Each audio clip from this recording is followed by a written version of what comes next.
What is up? Welcome back to another episode of the Hashira Half Hour. Can I just say, we're eating this season, like chomp chomp, in terms of story and animation. There's a lot we have to talk about today, but I got my turn to simp hard. It's the Grass Hashira on the mic today, and I have my two homies with me. Hi guys, happy to be here again today. And boy, oh boy, we've had a lot of men that we've been waiting to see animated this season. And may I emphasize men. um, and today, we are definitely eating with Mr. Choso. So I'm excited to just jump right on into it. What's up, everybody? I am just sitting here thinking about the fact that I went to a convention this weekend and I bought two t shirts. One of them has Mr. Overtime. Yes, it does. And the other one is actually Kaneki from Tokyo Ghoul, for those of you who don't know, haven't watched it yet. So I'm proud of myself for not getting a Demon Slayer t shirt. That's all I have to say. Growth. Like I said Character earlier, growth. yes, exactly. This is the character arc she needed, folks. We love to see it. Well, with that being said, let's get this Mugen train rolling. The episode starts off with Yuji running into Inumaki. We haven't seen much of the man of few words. What do you guys think of him and his overall character design and as a character in the story? Isn't his power kind of cool and we get to see it applied pretty immediately? I love Inumaki. And Jenna, when you're listening in, who's almost caught up, I know she was so excited to see her boy on the screen for the first time this season. I was really happy to see him. I think that his fighting style and his design is really, really interesting. And one of my favorite ones in the show. First of all, it's one of the ones that's a little bit more, at least for me, easy to understand, which is why he says salmon all the time or tuna mayo or whatnot. But it was really, really cool to see him just show up to help Yuji after he's like kind of freaking out over how much stuff is happening right here. What did he say? He said, don't move. And I was like, Mm-hmm. yes, to that whole crowd. Like, that's so helpful.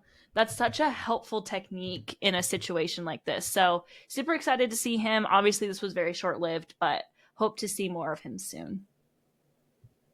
Likewise, 100%. I really like Inumaki. I think that his curse technique is really inventive and fun. Some are like much more straightforward. It's like he has a super strong punch. Like, okay.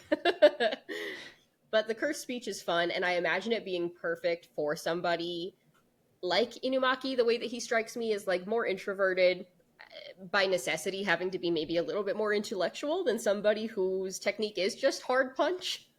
I think it's really fun that like his gentle phrases are like just a bunch of like different fish names and like food names. I'm like, not only is my boy shy and sweet, but he's hungry, and this is, how we have to communicate. So that is the only downside I can imagine, is that when he's actually hungry and he wants one of the things, I imagine it's hard to differentiate. But maybe not. Maybe he just points. I don't know. But I love him. He's sweet. I hope we get to see more of him. His technique is powerful. I hope that it's powerful enough for Shibuya. We'll see. Oop. Yeah. Don't make me nervous here. Shake, shake. Shaka. Actually, that means salmon, and that is his word for yes. So that's a fun fact you can take away from today's episode. It's not the Shibuya era secret, though. Don't worry. We got another one of those. Now, before we get to the main event of the episode, I want to talk about the lead up to it. So tell me how you feel about the way that Shibuya Station is completely empty in the parts we see, when we know that this is somewhere that's usually packed with people, as Japan has such a dense population. Isn't it eerie? Oh my gosh, it's anytime that you stumble upon like any place that's supposed to be like flush with humans and like with activity, and it's not, is like extraordinarily eerie, because it feels almost like Valley of the Uncanny, right? Or like when you do see something, it's gonna be like like there's something like familiar but very off about it. So it's like, even if it's a place you've seen a million times, even for us, it's like we've never been to Shibuya Station, but we've seen it in different formats and different media like several times, or places that are inspired by it. And I think that this is the first time I've seen it empty, other than maybe Alice in Borderland. That actually has a really famous Shibuya crossing scene too. And it's eerie both times, no matter whether it's animated or it's like live action. In the case of the other show, it's like there's something really wrong about a place that's clearly built to hold so many people holding none. And it's like, and where did they go? Because we know that there were a lot of them. We saw what Gojo had to do a couple episodes ago. So like, what's happened? Did he take them all out? Like, I don't think so. The station's enormous. Like, it's, you know, it's not the one platform that he would have been on. So like, they're not here. Where are they? Are they gonna pop out? Like, I don't like that. I don't like the feeling of uncertainty, but it adds to the mood of the scene. I was going to say, oh, we're going to go to Japan in a few years and we'll go to Shibuya Station. And now I'm like, do we want to go to Shibuya? Yes, we'll go to Shibuya. But it's very eerie. You know, I try and think of it like, you know, if people don't understand just how densely populated the station always is, think of like Times Square, think of like the subways in New York, and make those completely empty. And that's, you know, to, if that helps like in your brain understand like just what's going on here, because it can be easy to just be like, oh, like there's no one there, whatever.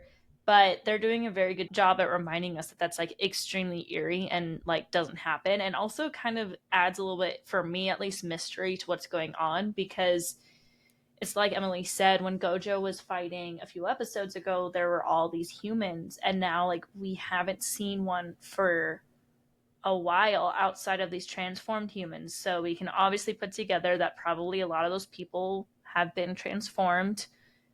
But where's all the others? You know, I've been sitting here thinking that, like, you can't just clear out something as densely populated as Shibuya Station on Halloween, by the way, which even though this year they, like, told people to not do it, which didn't have anything to do with Jujutsu Kaisen. It was more because of what happened in Korea last year. But there were still people there. Like, there were lots of people there. People were live streaming from it, and it was crowded. So you take the fact that it's already always crowded and you add to it that it was Halloween and it's more crowded, and it's like, where are they? And it like gives me this feeling in the pit of my stomach that they're either all transformed or all dead, because you know that the people that have been in charge of this whole situation, the Shibuya incident, don't care and or want them dead, because, you know, we've got Geto, aka whatever the person's name is that's actually in charge of his body, you know, who wants to eradicate the world of people without cursed technique or cursed energy. So, eerie Halloween vibes for sure. Well thought out answers from both of you. I really like both those answers. Those are really good. Yeah.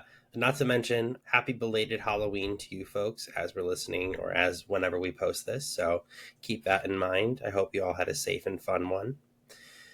Now, we go back into it, and Yuji makes his last leap down the escalator and lands squared up with Choso. Now, the first time they show Choso in this episode, he looked straight up like a snack. Okay? Let me be real. That tired boy, he just looks fine. Okay? First thing happens here, he sees him, he's like, Yuji Itadori, the man who killed my brothers, I'm about to kill you. And he fires his blood off, and Yuji gets stabbed. And I know we kind of touched on this before, but do you think that there's a little bit of a mismatch here between Yuji and Choso? Absolutely.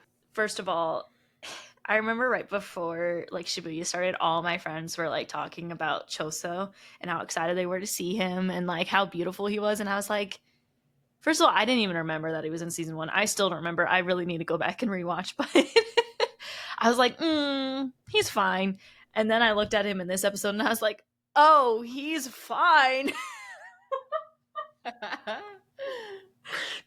Mappa, please relax. Don't actually relax, okay? Actually relax. Yeah.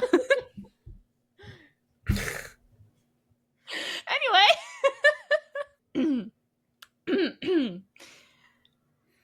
This fight instantly for me feels very mismatched, because Yuji is a very close range fighter and Choso is a very long range fighter. And whenever those kinds of fights happen, the close range fighter is always at a disadvantage because they need to get in close to actually be able to, you know, fight back.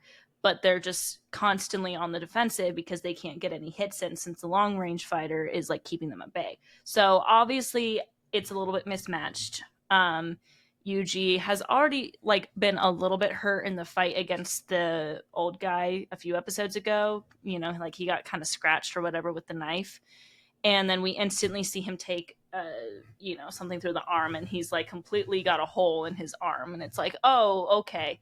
So yeah, I don't feel good about this fight. It doesn't feel like he really has a chance, but at the same time, he's the main character, and I won't You say can say anything it. yet. I won't say anything yet until we get later on in the episode. Okay, Haley. Where did that accent come from? I won't say anything yet, but I'm gonna say something. You know, Haley, if you're listening, I know I rep you, girl. Oh my gosh. I mean, yes, this fight probably is mismatched. I think I was speculating last episode about like, could this end in a draw because of like, are they like equal and opposite kind of thing? Like, could they counter each other? Like, if Yuji gets close enough to be able to land a blow, Yuji's like ridiculously strong, even as a human. Who knows, with like technically this bottled up energy he has now inside of him from like Sukuna and the fingers that he's eaten. But he's like a freak of nature anyway. Like, and that goes back to episode 1. Choso, of course, has like blood manipulation, which is horrifying and clearly works really well long distance. And we see Yuji gets messed up like right away. Like he takes a shot like basically straight through the arm. And I thought that Mappa did a really cool job with the animating of all these different blood attacks, which we can talk a little bit more about in a few minutes. But even just starting with this first one, like the speed, I think, and also like the liquidity of it is like, it's solid while Choso is shooting it, but I think that it like dissipates really quickly because really it's just like how fast it's moving that it almost is like perceived as that solid before it can just melt away and leave no evidence. It's creepy. It's like I don't like blood manipulation in anything, and I feel like a couple different animes use it. I don't really love the characters, so it's a good thing that Choso is fine, because otherwise I would think that he's creepy as hell. Anything with blood I'm not good with though, so maybe I'm not a good judge. I love that. Yeah, I did think that was really cool the way they animated it, and I can't wait to talk about what comes next. But once we get a break from kind of what I would call round 1 of the fight, Choso asks if his brothers had any last words. What do you think the purpose of that was, and what did you think of Choso's reaction? I mean, I think as far as purpose, I think he probably genuinely wanted to know. Like, did they have some kind of will that they want me to carry on, or like just like maybe a sense of closure? Because he seems like a good big brother in like a weird twisted way. You can tell that he has a lot of built up rage, and like he wants to avenge them, which like of course he does. I think a lot of people who care for their siblings would probably want to do the same. Um that being said, like Yuji's response is something to the effect of like, oh, like they didn't really have any last words, but they did cry before they died, which brings me back to season 1. And like, man, it's like it's sadder than I thought, and it's like, but it's like out of necessity, like it's out of, but and Yuji's I think felt conflicted about that ever since. Like ever since he and Nobara had to kind of take that on, I think that it's the first time he realized like there might be some kind of weird blood on our hands, but like this is the nature of things, and this is like the food chain, and hopefully there aren't consequences. Choso shows up, here are the consequences of my actions. So I don't know that there was a deeper purpose, in my opinion, of him just asking, other than purely wanting to know and knowing about Yuji's character enough to know that he probably would get an honest answer. As far as Choso's reaction, pretty much exactly what I expected. Like he was already pissed off, now he's even angrier, because imagine getting told that like your siblings had no last words, they just cried together without you because you weren't there to protect them in like their final moments. Like that's pretty unimaginable. So I understand why he's so upset. Even if I don't know that it's even misplaced. It's just sad. It's just like this fight's kind of just tragic all around, because even though Yuji doesn't necessarily want to kill things that are innocent, I guess it's like how innocent can a curse be? Was he wrong for doing what he did? But also here's somebody who's like immediately suffering the impact of that and the loss and grieving a family. So it's rough. She's about to make a Demon Slayer reference.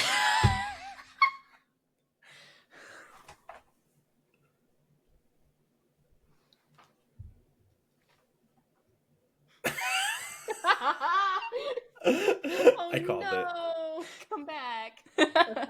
Yes, I am, because okay, obviously, and you, I think you kind of knew this because like Big Brothers. So I sit here and I imagine, I'm like, okay, like let's put ourselves in his shoes, because we do that so much. If the character is in his shoes and a main character, we feel empathy for them, we feel bad for them, like, but how different is this from, Tanjiro facing Muzan, right? And, yelling at him to, that he was gonna, like, what did he say in episode 7? Like, I'm gonna chase you down to the depths of hell and cut your head off with my own blade. Like, now, granted, Muzan's just a bad guy, and Yuji killed Choso's brothers because they were doing bad things, but, it's a brother's love for his little siblings. He wasn't there to protect them. He's facing the killer of his siblings. And what so many shows does well is it's like, we still, in this situation, I think we're cheering for Yuji. Yuji is the main character. He is always trying to do what's right, but at the same time, like, we feel for Choso, because it's like, at the end of the day, he's just a big brother who couldn't protect his little siblings, and now he's getting the chance to avenge them, essentially. He's also killing innocent lives. That's what kind of, obviously makes it different. But I think that he asked it because he's only had one goal since they died, and that's been to take down Yuji. Like, he's this entire season just been like, okay, can I kill Yuji? Okay, if I find him, can I kill him? Like, that's all he wants to do. But again, that's kind of like what Tanjiro is doing. He's like, if I see him, I'm killing him. That's another conversation for another day. But, like, it's very similar. Just two sides of the coin, essentially. So it did make me feel a little emotional, and it humanizes our villains a little bit more. And also, he's just really pretty. And he's really pretty. And I like that about it. Yeah. Oh, man. You feel more for the people that are, like, pretty to look at. You're like, you're evil, but, like, I don't want you to die because I want to keep looking at you. Pretty privilege. Nonetheless. But from there on out, it's a pure fight scene until Mekamaru shows up. And let's just talk about this round of the fight, because this was insane. I'll start off with a little thing. There was a piece, and this is my favorite moment. I'm going to spoil it a little early. But there was a point where Yuji's rolling on the ground, and it's when the blood is, like, coming down almost, and then you see a splash of blood, and there's, like, stars in the animation. So, like, those 4-pointed stars. It reminds me of Studio Trigger and, like, Kill la Kill or a Gurren Lagann animation. It's so pretty. And I think that Mappa just did a really great job making this round flow really well, because kind of like Hannah said, that contradiction between a long-range fighter and that short-range fighter, they really did a good job on making these things kind of show up. And also, when Yuji just got stabbed in the foot with a blood blade, like, that was amazing. Yeah, he was taking a lot of hits. He also was, like, he got, like, burned on his back because of the, like, explosion ones, which was interesting. Yeah, I mean, I can't watch a good fight scene like this without shouting out the animators. I will say one thing. I am shouting out the animators and not the CEO of Mappa, because that man is digging himself into a hole right now with his interviews, and I do not support the CEO of Mappa. However, I do support the animators that are working tirelessly, many of them actually tweeting about being disappointed in themselves and apologizing when they feel like the animation is not up to par of what they think they can because they're being overworked. So I just feel like this is a good time to say the animators are amazing. We love them, we support them, and we support fair work environments. We support them getting enough sleep and not being overworked and being fed properly. And we do not support the overwork that the CEO is giving them.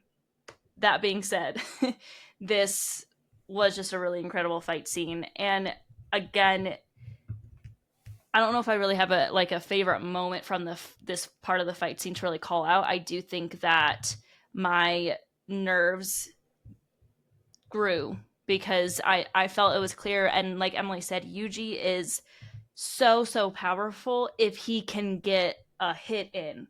He's not getting a hit in because Choso is just so strong at his long range attacks. Yuji is just forced to be on the defensive the entire time.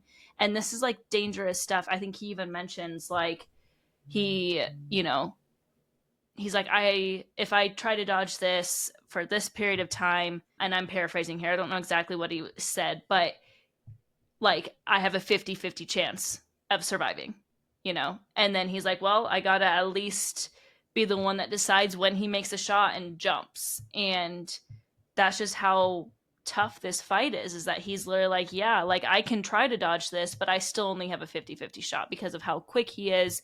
And like his I almost said blood demoner. his I mean his blood goes kind of.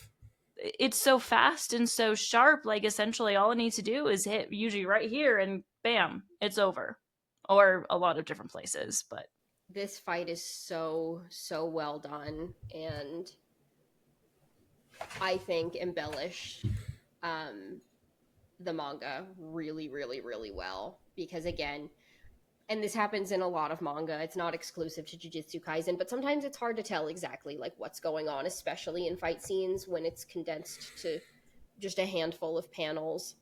Obviously, if we're going to talk about Demon Slayer, like Entertainment District is a really great example of fights being embellished. I think that this is a fight that stands out on a similar ranking list, in my opinion, as far as like embellishing upon the manga. I thought that this fight was so well done. I actually was fortunate that I did not see a ton of hate for this particular episode. It'll be my turn to talk about this in episode 9, but I actually felt like this was pretty well received, at least in the corners of the internet that I'm on, and for good reason. Like, it was really fluid. The choreography was really well done, and I think that that's interesting because of all the fights we've seen so far, this one's also probably the most dimly lit. So I felt that it balanced that really well, and even with the complaints of Mappa like overall dimming the episodes, like this just happened to take place in a darker arena for our two fighters, and I felt like there was never a point where I couldn't see anything or it was unclear like the motion that was happening. And if anything, I think that it heightened the tensity of the scene to have it take place primarily in the dark, and the motion of the blood and the color quality of the blood as well in the dark was really cool and helped it to stand out.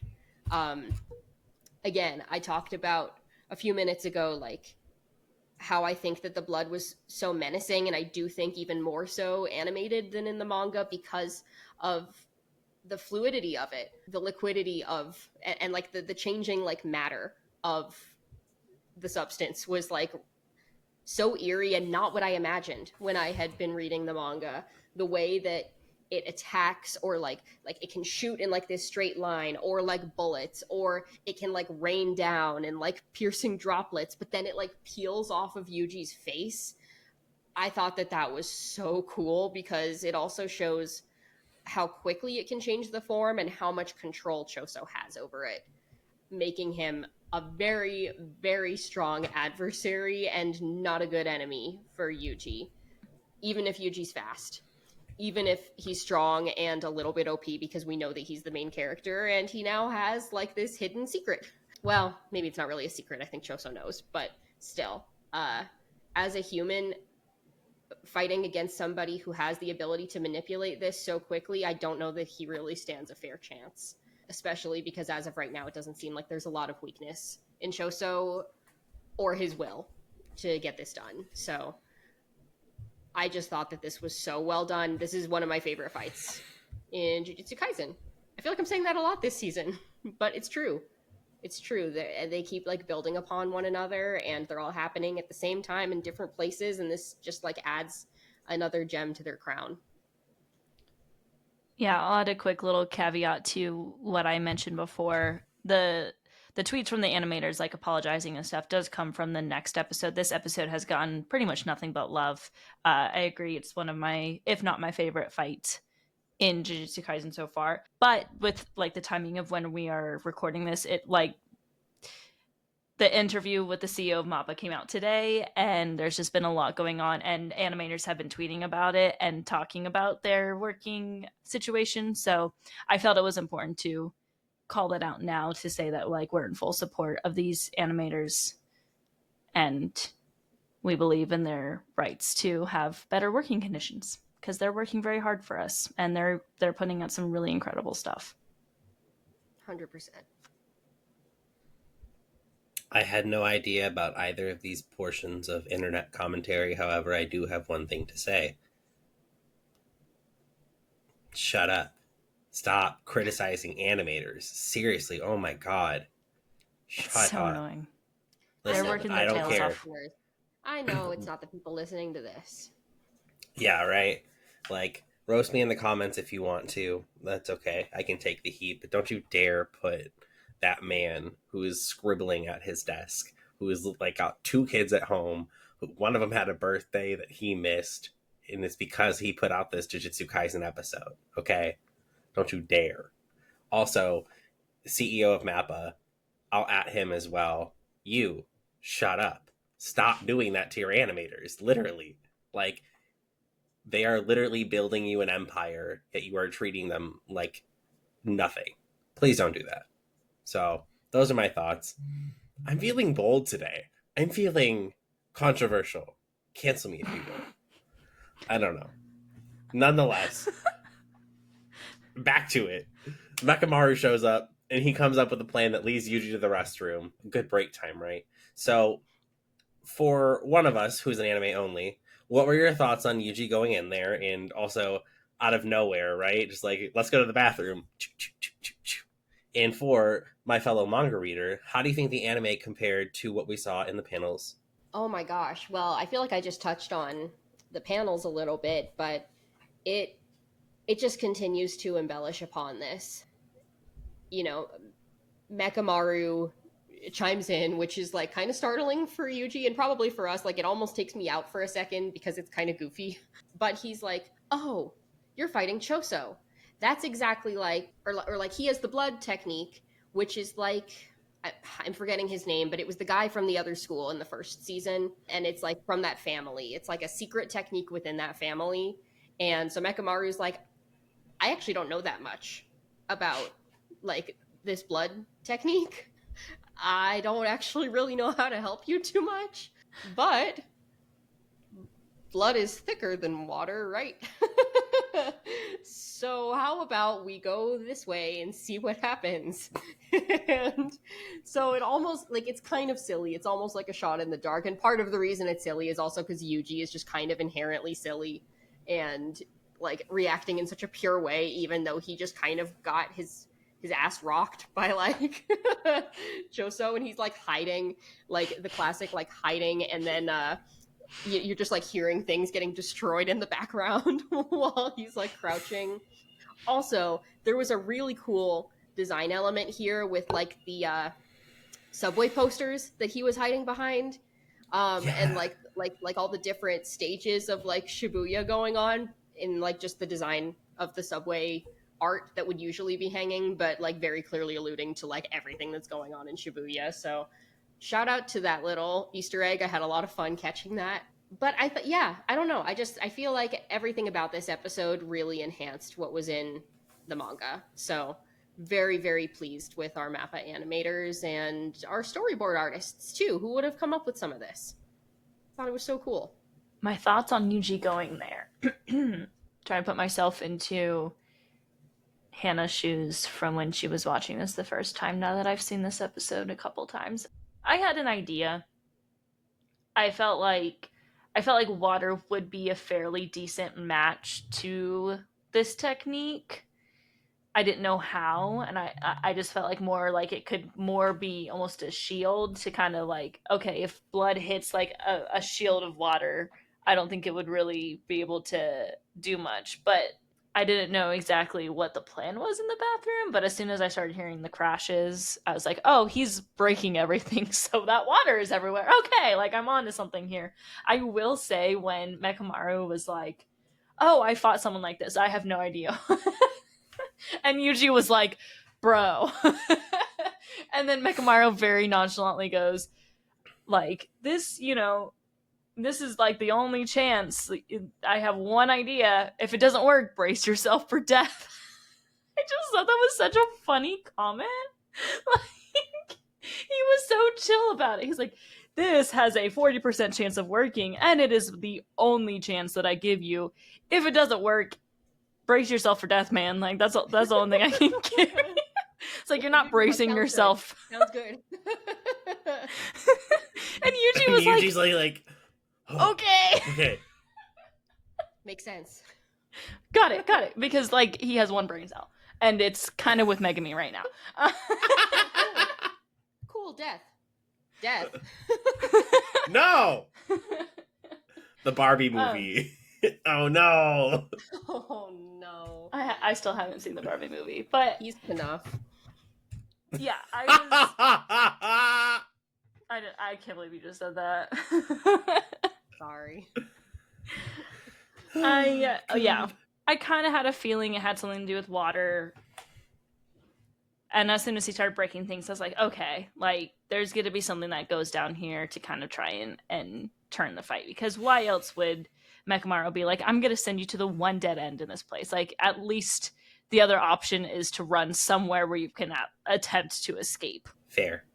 And I think this was an interesting way because, right, the water did help kind of eliminate some of these issues. And, right, he does reveal his true intent that the water might be able to stop Choso's technique so that they could use the water from the sprinklers and stuff to kind of stop that manipulation, which I think was really genius. So kind of going on from there, this kind of introduces round 3 of the fight, right? So with that being said, what did you guys think of the bathroom fight sequence, and how did you guys think that this kind of played out differently? Well, this was probably the biggest edge up that Yuji was able to get on Choso throughout. I mean, Yuji was getting rocked like this entire time. So while using his brain cell is not always his strongest suit, it's like you have to, if the brute force is matched, you have to try to fight with your mind. And so just thinking about like the properties of blood scientifically and like how you might be able to get an edge up on that makes a lot of sense. And yet it took Mekamaru helping, but we did get to that point. So, like when blood is mixed with water, it's gonna thin out, which makes sense. We know that that's like a true property. And so it's like not able to clot anymore and like become as firm or like as solid of a form as it would be otherwise. So this is really smart. And that means that Yuji has a chance to be able to get a little bit closer. Choso is smart and physically talented. And so he has a plan too. And, so basically he's able to like keep one small clot in his hand that he's going to save and use for the climax of this fight, which we'll get to in a moment. But until then, Yuji actually looks like he's getting the upper hand. And I don't know.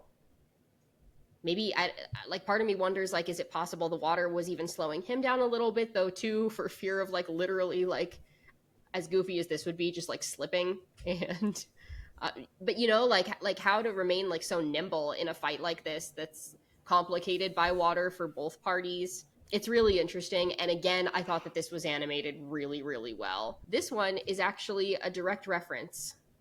Let me recall the name of the movie. I believe it's called Raid. Is that it? And yeah. So if you look this up on like TikTok or whatever, you're going to see like so this is like the famous like stance between like some of these scenes and like the stances that they've done are like direct references to this old movie called Raid, and that's like a super fun thing that was in the manga too, that Gege clearly was a fan of, but it's like even more obvious. And so like some of that is like we've got the bathroom scene, which has like a nod to some of these like Raid stances, but also like to other like famous fighting movies that happen in the dark in bathrooms. And it's just really cool to see like how cinematic this episode is. I think it is like a cut above the rest in that regard. It's really cool.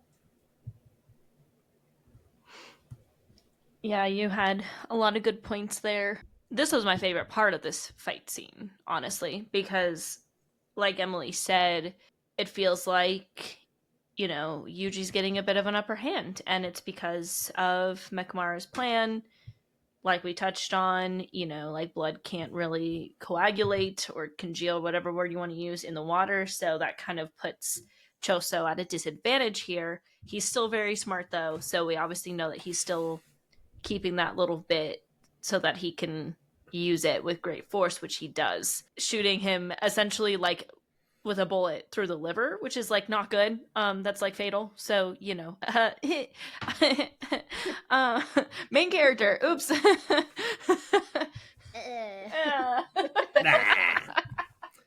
right, Megan the Stallion. This was such a good fight scene, though. And to kind of backtrack a little bit, it's so funny, though, because I know I've said this so many times, but anime always does this to us where it's like, okay, the tides are turning for our hero. We almost always start like fights where it's like, oh, this is not good. Like, we're not doing great. Oh, our hero's doing better. Okay. They came up with an idea. You know, he used his brain cell that Mekamaru gave him. And he's like being a bit smarter. I also agree that if I were in his shoes, I would have slipped and fallen on my face and died that way. I think that every time I watch anime fights, because I'd be the one that would like, especially like in Demon Slayer, they're fighting at nighttime. It's so dark outside and your eyes adjust, but at the same time, like I would literally like step on a twig and trip and then dead. Like, so Yuji, like, it has to be kind of thinking about like water and stuff. But yeah, anime does this. Like, we're feeling good, we're feeling great, and then we get a hit through the liver, which is fatal. So not great. Also, he then was like, oh, like he kept fighting after that. And then he was like, oh, well, I haven't been using, I think it was his left fist for like a hot minute because he was like gathering energy in that fist. So again, he's using his brain, you know. I guess in a life or death situation, you have to like tap into some smarts there for sure. And then Choso, like he hit Choso, and he's like, "What? That's not exactly something that that's not the feeling I thought I was gonna feel." And Choso's like lifting up his shirt, and I saw that wasn't in the manga. I saw that Mappa was like, "Yeah, we're going to animate this man shirtless with a six pack," and the manga was just like he just lifted up the tiny bit of his shirt to show off what was going on. So Mappa, I see you. But it was just like, oh, Yuji's fine. Oh, he's definitely not. Oh, is he kind of fine, but at least taking him out? Oh, he's not fine. He's not okay. Wah, wah, wah. But yeah, I agree with a lot of what you both said. I really love this fight scene. In this half of the fight, I feel like the entire episode was a fight scene and it sprinkled story progression in it, but I really liked the way that the cameras were flipping through the stalls, the way that everything was moving. I love that also Mekamaru was egging on Choso to get into the bathroom too. He's like, you're just like your siblings, so easy to manipulate when we talk about each other. And it was just kind of funny. I thought that was very interesting. Also, another interesting piece that I found about this scene was just the way that Yuji kind of approached everything. And I also kind of before this, skipping back, I did see a Naruto Sasuke reference fight. And Emily, I hope you caught it too, where it was the kick and then the pat pat pat. You know what I'm talking about? I don't know. Might need to go look again. I know a lot of famous fights were referenced for this one, though, which is probably why it looked so good. So accurate. I'll send you what I'm thinking about later. But nonetheless, I think this is a really cool scene. But as we mentioned, unfortunately, this scene does not end well. And even though Yuji only got 3 hits in on him and he did that much damage to Choso, it still wasn't enough. And the fight ends, unfortunately, and Yuji's down and out. However, it's not over quite yet. And we get a really cool visual of Sukuna showing up, and he does something very interesting. With that being said, he implants memories into Choso that show Yuji as one of his brothers. Why do you think he did this? I was hella confused. I'm still confused because I've seen a few memes, not necessarily spoilers, but like I don't know what's going on here. I will say I was going to say something earlier, and my my nerves for Yuji were strong, but not that strong because literally we've already seen him die in the show. Like straight up heart ripped out of his chest, dies, and then Sukuna's like, ha ha! Back to life, man, even though Sukuna was like the reason he died. So in this fight, it's high stakes, and obviously like he could just choose to let Yuji die, but I felt like that's probably not going to happen because Sukuna lives inside of him. I don't know. I'm kind of spitballing here because I don't. It's been so long since I've watched season 1. I don't fully remember how like it works with Sukuna living inside of him. So I can't like make a complete like, oh, this is what happened. However, whenever I see Yuji fight, I always have that in the back of my mind, like, you know, things are probably going to be okay because he like has the demon living inside him essentially. So um still rough to watch, still hard to see him pretty much dead. Like he is like barely breathing, you know. But Choso is not able to make the final blow after Sukuna was like you lose to this man, weak. Yoi. I don't know what to make of this scene with the memories. The narrator very clearly in our translation said that Sukuna showed him memories that don't exist. I can't help but wonder if they're actually real in some way, and somehow these two are related because we don't know that much about Yuji's family. Like again, I will say this again. I really need to rewatch season 1. I'm just waiting until season 2 gets close to being over so I can watch it with Jordan. But I feel like we just don't really know much about Yuji's family. Like he had his grandpa at the beginning. His grandpa died, and that's pretty much all we know. So I'm like, hey, I mean, it could be real. It could be fake. I'm seeing memes on the internet that makes me believe that it's somewhat real. But I don't know. I think that I am going to respectfully withhold most of my answer for this question because I'm a manga reader, and I think I'm just going to leave it there. But I do think that the way that this was done was really interesting with like the fuzzy, almost like home camcorder video grain that was done on this like very, very clearly a memory, even more clearly than hidden inventory was, like a flashback. Interesting difference. This is like a memory, that was a dream. I think that's cool how Mappa animators are able to like differentiate between reality and like anything that is not quite reality. Why did Sukuna do this though? I think I'm gonna hold back. I think I'd like to come back to this in a while, if that's okay. Oh yeah, that's perfectly acceptable. But to remind you about how Sukuna actually works within Yuji, so what happens is Yuji has I think it's a binding pact in which Sukuna says the word unshackle, and he has free reign over his body for 1 minute. And he is not allowed to harm Yuji during that time. That is how that contract works, if I'm not mistaken. But if nothing else, let's get to favorite moments. I did already spoil mine.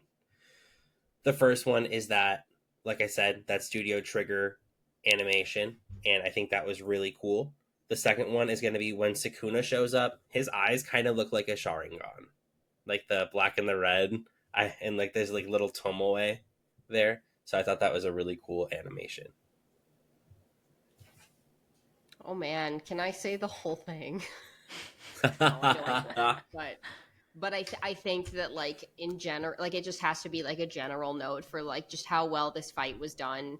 If I'm gonna pick one just particular frame, it's one that I already mentioned, but I love again the quality of the blood, but especially that shot where it's like hitting Yuji and then getting immediately peeled off of him. I just thought that that was like so gorgeous and not what I expected. Again, based on reading the manga, I thought it was a choice that just really embellished and made it even better. This was like such a strong episode. No notes.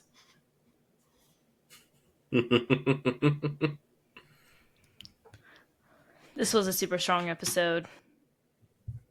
I feel like it's probably, it could be my favorite episode of JJK as a whole. Because at no point in season 1 did I ever have this much like excitement over the episode, and never have I desired to rewatch an episode so quickly like I did with this one. So there is that. That being said, I love all the fight sequences. I'm a girl who likes fight sequences. Like, I'll be real with y'all. I think I touched on this when we talked about like our recap of the most recent episode or season of Demon Slayer. Is like it's lower on my list simply because I want like fight scenes. Come on, fight scenes. The backstory is great and it's important, and I don't think it was bad. I like fight scenes. That's what I look for. However, my favorite moment was Mekamaru telling Yuji like, yeah, like I have one idea and it's gonna like, get you in here and you're gonna be stuck in there. If it doesn't work, brace yourself for death. Like, the wording was so funny. In the midst of such an intense episode, I was just like dying. And I don't even think they meant for it to be that funny, but I was like, this is hilarious. He's like, yeah, I got an idea for you. One, and, if it doesn't work, there's no escaping. You die. Like, you're just gonna die. And Yuji's like, okay. Just, I loved it.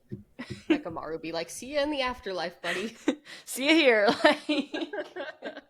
Aw. Oh, Mekamaru. He deserved more. He deserved better. He really did. Bro, I wanted more mech. I wanted more Gundam. We all want more Gundam in our lives. I'd like to own a Gundam. How can someone help me make that happen, please? I'd like an 8-foot tall Gundam that I can stand in. Maybe when we go to Japan. Oh my god, guys, if we get one of those, can I like borrow some space in your suitcase? Through TSA. They're like, no, I'll just stand. Little guy. Oh my god. Okay, well, it's time for the Shibuya secret. So, did you know that the death wounds are actually named after a certain Japanese painting style? Because death paintings. The names Choso, Eso, and Kechizu all correlate to the 9 stages of death according to Kusozu, a genre of Japanese painting that depicts how the human body undergoes decomposition. Ooh, I didn't know that. That's really cool. Yeah. I thought that was really interesting because, like, and I didn't do research into this for fear of seeing what they actually looked like, but I assume that the further down the list you go, like Kechizu would be a more decomposition or decomposed style of like painting and a decomposed character arc. Like, you know what I mean? Like a character design because he's in that deeper stages of decomposition. And we kind of see that from his technique, maybe. I don't know. But that's just my opinion. But with that being said, that's all we have for you today. So don't forget to like and subscribe on YouTube. Hit the bell icon if you're listening on YouTube. Or if you're on Spotify, download the podcast. And of course, don't forget to follow us on TikTok and Instagram at Hashira Half Hour. On Twitter or X, we're at Hashira Half. We're going to be posting a lot more. We're going to get some stuff rolling. And of course, we are going to be working on that AOT episode that's coming out soon. If we get that posted. So you'll see that coming up soon as well. We do also have a very special surprise coming for you guys soon as well. So hopefully you guys will get to see that coming up shortly. But in the meantime, that's all I got for you. Yoimo. Yoimo.